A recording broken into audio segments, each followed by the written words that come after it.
Hey there, Grumpy Old Fart here. I'm doing a Star Trek The Role-Playing Game story.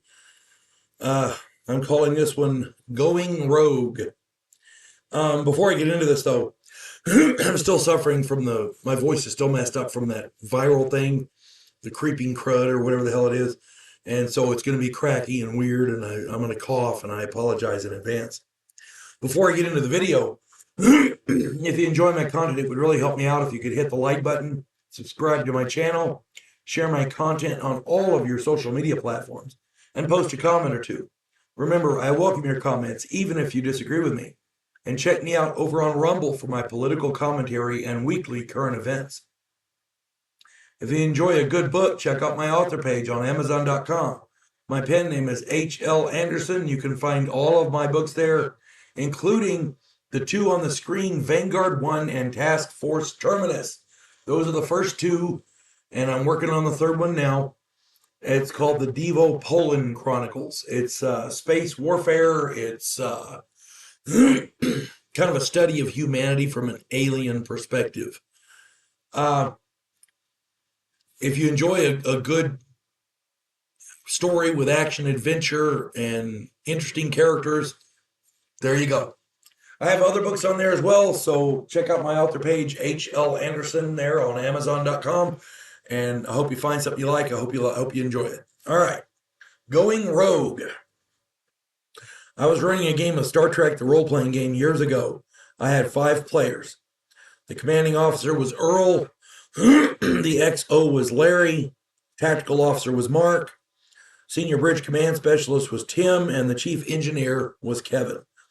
They'd rolled randomly for their positions, and I kind of got the idea they weren't happy with that. I saw them speaking privately about the game, but I didn't think anything about it. Excuse me. We were playing in the Next Generation and Deep Space Nine era, and the players were on the destroyer Geronimo. Earl and Larry made it clear that they recruited crew members which were less than desirable. I thought that was odd, and I asked what the purpose was. They replied that they had a plan and needed crewmen who were less upstanding. I was perplexed, but I said that a captain can choose his crew, I guess, so whatever. I actually argued with them and I said that if they want their mission to succeed, they're going to want the best possible people. But they went on with this, and I said, okay, whatever. The first mission out was a humanitarian effort. A settlement had experienced a natural disaster, needed emergency supplies and medical assistance. When the ship arrived in orbit, Larry and Earl handed me a note that they'd prepared. Mark, Tim, and Kevin also handed me notes. They had interviewed key members of the crew and determined who would go along with them and who wouldn't. Mark transported all of the crew who would not go along with him down to the surface, miles from the settlement.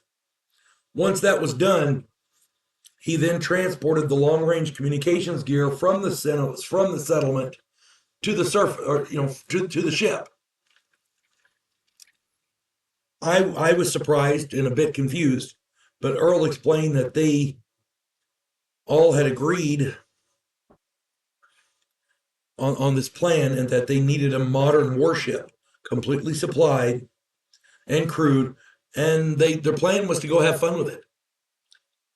I was surprised and perplexed, and Kevin deactivated the transponder.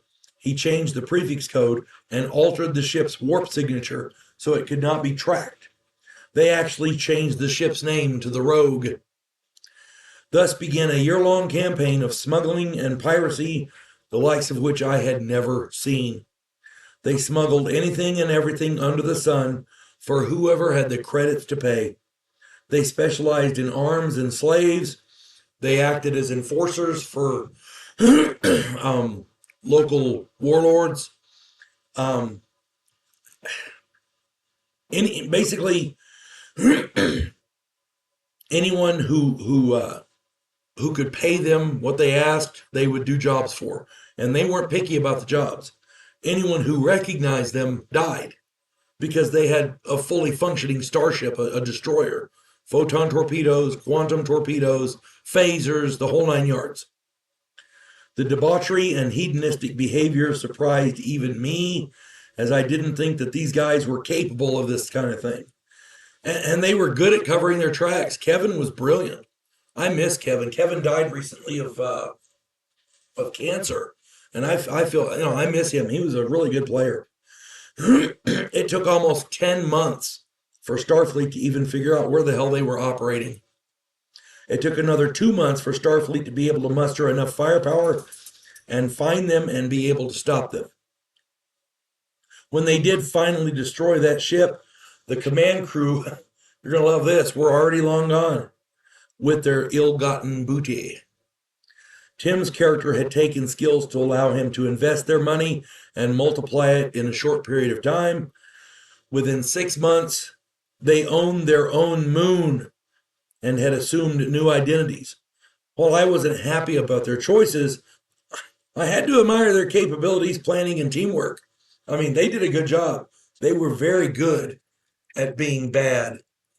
Ay, ay, ay. These guys, I miss them. I wish I could continue playing with them. They were all absolutely brilliant. Most of us live in various parts of the country, so we're not able to play as a group anymore. But man, I miss playing with them. They surprised the hell out of you, and their ideas were weird, but man, they were good. They were real good. I hope this finds everybody well. You folks have a good one. God bless one and all.